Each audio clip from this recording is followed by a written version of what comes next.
Ich darf Sie, meine Damen und Herren, Interessierte, Lernwillige, Schüler und Schülerinnen, Gönner, Freunde und Förderer des pfälzischen Dialekts ganz herzlich zu der ersten Lektion von Pfälzisch für Anfänger begrüßen. Hallo und grüß Gott. Jo, jetzt kommt Pfälzisch für Anfänger. Oder? Babel nicht so saublöd, guck nicht so saudumm, wenn's halt. Hopp! Die Pfalz. Dort, wo der Wald die Reben küsst, ist ein besonderes Stückchen und Fleckchen Erde. Ebenso wie die Pfalz ist auch das Pfälzische besonders. Es ist nach dem Sächsischen der unerotischste Dialekt und leider bei den Dialekten allgemein unbeliebt, was den Pfälzer aber selbst nicht weiter stört. Babbel kein Scheiß, du Hohlbohrer, erst kommt Pfälzisch, dann kommt ganz lang nix. Und dann kommt wieder ganz lang nix. Und dann kommt wieder Pfälzisch. So ist es, so war es schon immer und so wird es auch immer sein. Hast du kapiert? Über die Definitionsprobleme und die Verbreitung des Pfälzischen wird es eine Extra-Lektion geben. Sozusagen die Lektion 0, die dieser Lektion 1 eigentlich vorausgeht. Dort erfahren Sie dann Definitionen des Pfälzischen, Abgrenzung, Eigenheiten und vieles mehr. Das langweilige, unwichtige Zeug lernst du auch noch. Aber wann anders? Jetzt halt nicht. Nachher halt, nicht? In dieser ersten kurzen Lektion möchten wir uns mit der Begrüßung, Vorstellung und Verabschiedung im Pfälzischen auseinandersetzen und dies thematisieren. Der Pfälzer grüßt mit und ohne Worte. Prinzipiell grüßt er nur seinesgleichen. Touristen, Auswärtige, aber auch sogenannte Zugezogene braucht er nicht zu grüßen. Möglich ist hier aber, wie auch bei Begrüßungen untereinander, vor allem auf dem Traktor oder im Auto, ein freundliches Kopfnicken.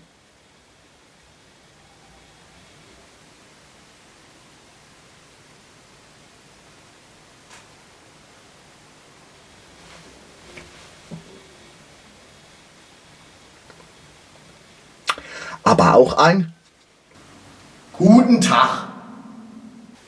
Je nach Tageszeit auch Guten Morgen, guten Abend. Das Wort Guten kann hier weggelassen werden. Tag, Morgen, Abend. Für den Pfälzer ist jeder Tag und jede Tageszeit gut. Dies braucht nicht extra gewünscht zu werden. Diese Haltung dürfte daran liegen, dass der Pfälzer Ureinwohner den Tag immer gut beginnt und gut beendet. Meist mit einem Pfälzer Schoppen Wein. Das Grundgemüt des Pfälzers ist also, alkoholbedingt, immer in einem freudigen, seligen Zustand, der nur schwer getrübt werden kann. Recht, oder? Neben der lautlosen Begrüßung des Kopfnickens geht auch das Joen. Beides wird bei nur einer kurzen Begegnung oder bei einem Gruß, der nur Sichtkontakt und kein Sprechkontakt erlaubt, benutzt. Beim sogenannten Joen wird ein Handzeichen gemacht, meist mit einem oder zwei erhobenen Fingern, gelegentlich aber selten auch mit der kompletten Hand, die hier ganz leicht gehoben wird.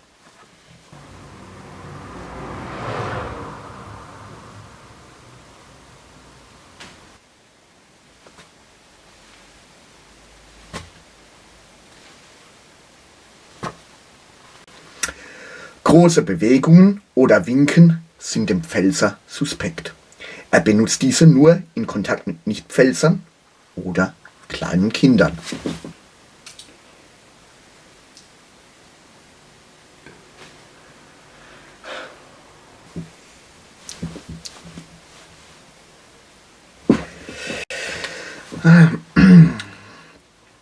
Der Handschlag kommt im Pfälzischen äußerst selten vor.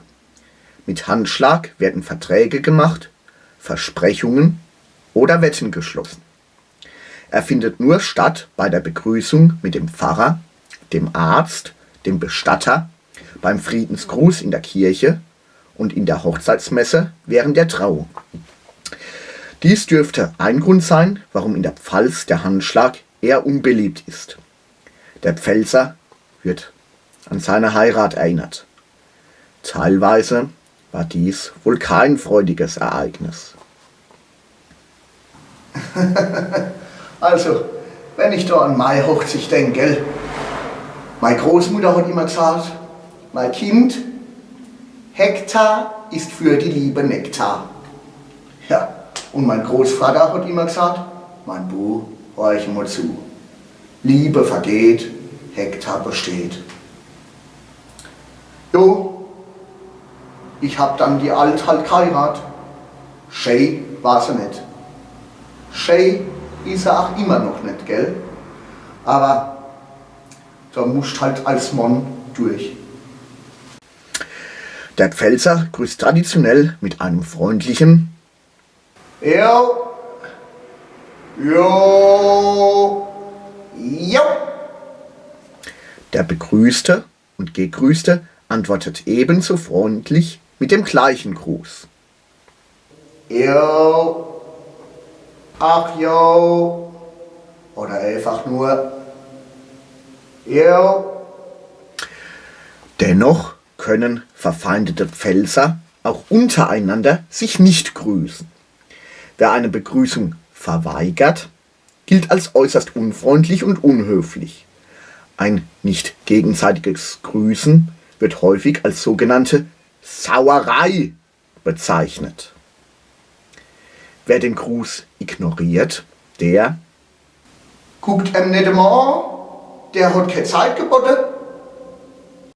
Ein unfreundlicher Pfälzer kommt selten vor, ist aber durchaus anzutreffen, wenn er mal trocken läuft, also kein Blutalkohol in sich trägt. Ujern, ich lauf trocken. Schnell entscholle, ihr Bube. Nach dem Gruß folgt die Frage nach dem werten Befinden. Die Frage, wie geht es dir, wie geht es Ihnen, lautet im Pfälzischen Und? Folgende Antworten sind möglich. Gut. Für gut, Jo, Allah. für es geht so, Jo, Allah. für nicht so gut, Jo, Allah. für schlecht, Jo, Allah. für gut und Jo, Allah. für sehr gut. Der Pfälzer kann die Frage auch mit einer Einleitung seiner Kranken- und Gesamtlebensgeschichte beginnen. Und zwar mit dem folgenden rhetorischen Satz inklusive der Überleitung zu einem 10-minütigen bis 4, womöglich auch 6-stündigen Vortrag. Oh, frag nicht. Ich kann dir sagen. Die Unterredung wird meist von einer Seite geführt. Der Zuhörende, meist der auswärtige Tourist, Zugezogene oder Unbedarfte, vielleicht auch Unglückliche, darf zeitweise folgende Floskel einwerfen. Jo, Allah. Für stimmt, glaube ich nicht, wirklich und jede weitere Bedeutung als Form von Verwunderung, Zustimmung, Ablehnung bzw. Einbringen in das Gespräch. Für deutliche Zustimmung oder ein Ja nutzt der Pfälzer die folgenden 2 Phrasen. In ja. Aha. Für Ablehnung am besten äußert man sich aber überhaupt nicht zu den Aussagen und dem Gesamtgeschehen. Lediglich bei der konkreten Ansprache oder einer Frage kann, muss aber nicht eine Antwort gegeben werden. Der Pfälzer beantwortet meist seine Fragen im nächsten Atemzug selbst. Ein Kopfnicken während des Gesprächs genügt also. Ebenso hilfreich können verwunderte Gesichtsausdrücke sein.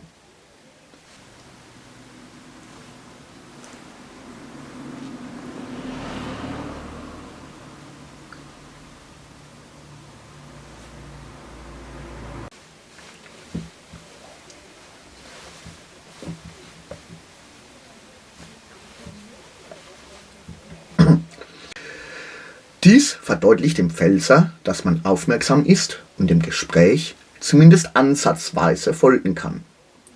Gelegentlich findet sich im Gespräch der rhetorische Satz: Das konntest mir aber klare. Hier kann zustimmend auch geantwortet werden: Ah, ich glaub das. Ah, das glaub ich da. Namen und Bezeichnungen sind dem Pfälzer suspekt. Eine Vorstellung ist also prinzipiell nicht nötig. Der Pfälzer duzt sein Gegenüber. Ausnahmen sind auch hier Pfarrer und Arzt. Den Namen erfährt man irgendwann im Laufe des Gesprächs dann zufällig. Vor- und Nachnamen sind beim Pfälzer Ureinwohner auch relativ unwichtig und irrelevant. Der Pfälzer selbst hat meist einen Uz- oder Spitznamen, unter dem er bekannt ist und der den Eigennamen häufig vollständig verdrängt hat. Gelegentlich kann er sich selbst nicht mehr an seinen Vor- und Geburtsnamen erinnern. Ich bin der Koffer. Richtig hässig? Weiß ich jetzt auch nicht mehr, habe ich vergessen. Ein Gespräch kann abrupt enden oder sich hinziehen. Auf eine kurze Hinleitung zum Schlussgruß, zum Beispiel: Oh, mein Shop ist leer. Ich muss weiter. Wir sehen uns, gell? folgt die Verabschiedung. Hier sind 3 Möglichkeiten möglich. Jo. Alla. Servus. Die Möglichkeiten sind hier auch miteinander und untereinander kombinierbar. Die ausführlichste Verabschiedung wäre demnach: Jo, alla, servus. Es wären aber auch 2 der angegebenen Schlussgrußformeln möglich. Oder auch nur ein einziger. Falls es schnell gehen muss, genügt auch hier wieder das nonverbale Kopfnicken oder das Johen, das Ihnen schon von der Begrüßung bekannt sein sollte und in dem Sie geübt sein sollten.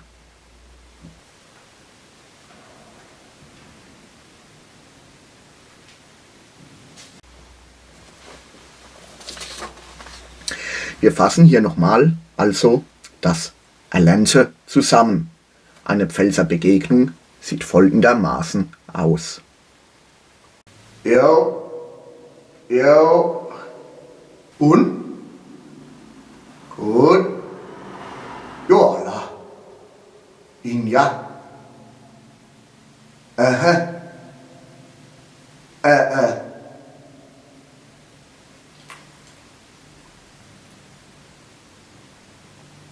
Das konnte ich mir aber glauben. Ah, ich glaub das. Jo, alla. Alla, servus. Prost.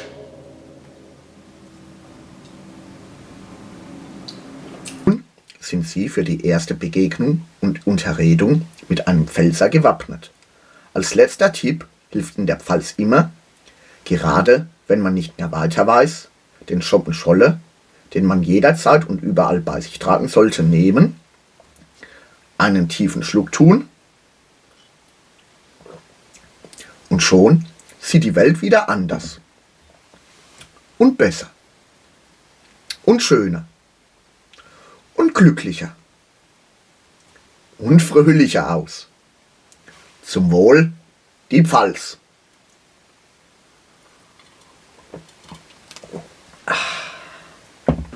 Prost. Alla jo.